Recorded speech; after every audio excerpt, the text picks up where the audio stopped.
Okay, we are having an experiment. Hello! Please! Hello! Welcome! Oh,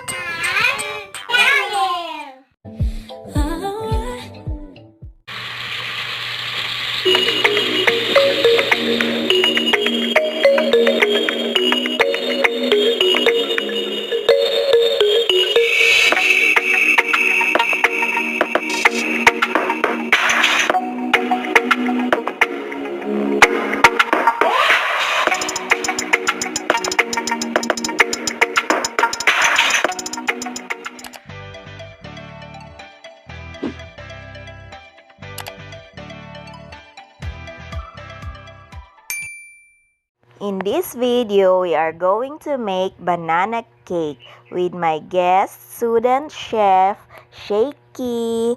This activity is an integration of our subjects in mathematics, science, English, plus home economics. wow!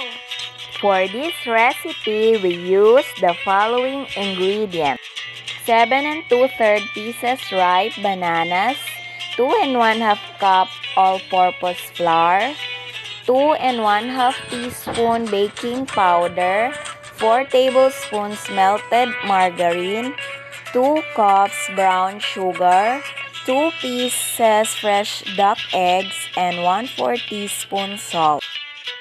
So let's get started in 3, 2, 1.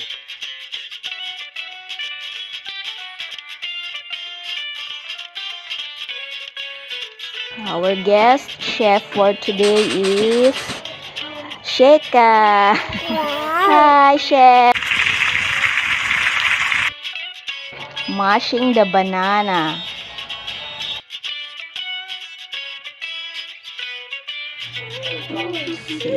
Sifting flour. Adding the baking powder. Add into our butter.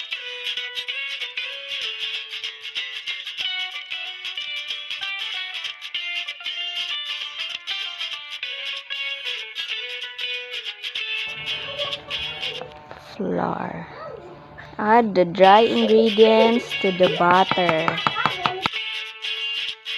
1/4 teaspoon. Okay, and then give it a mix.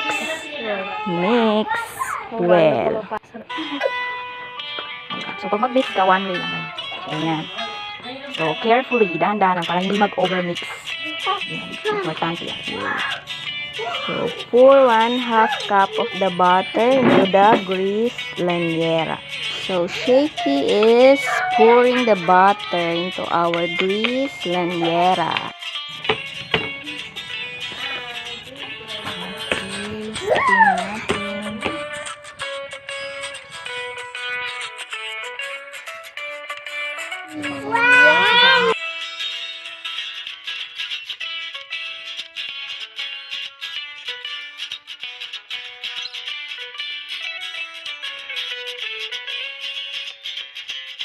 Wow!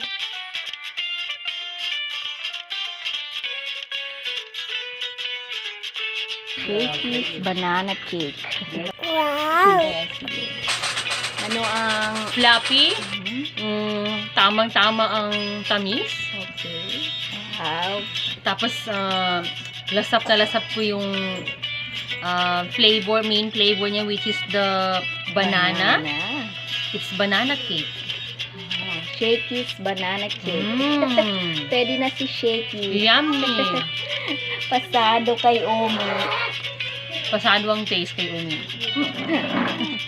Congratulations for the job well done. Okay, Congrats sa inyo ni Ma'am Rems for the job well done. Sarap.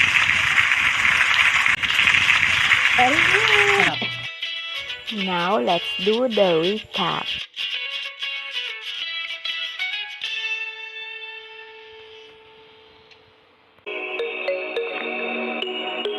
These lessons are included in Sheeka's mathematics subject for the first quarter.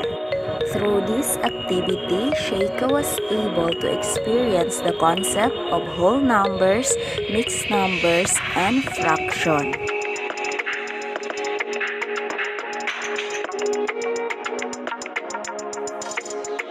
Sheeka was able to apply these skills.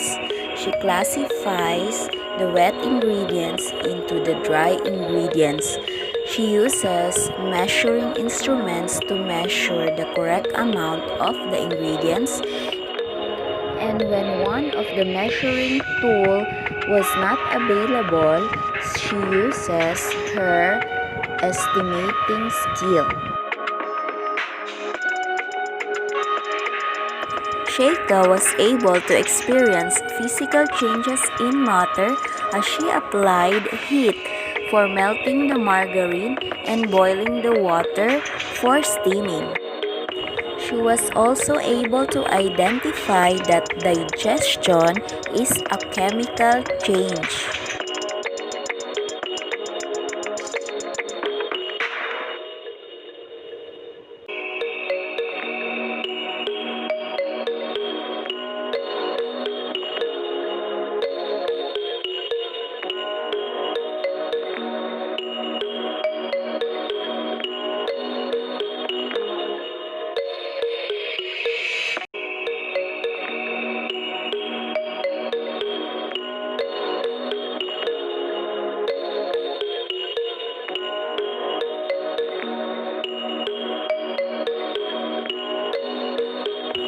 There you have it. If you still have something in mind that can be integrated in our lesson, feel free to comment down below.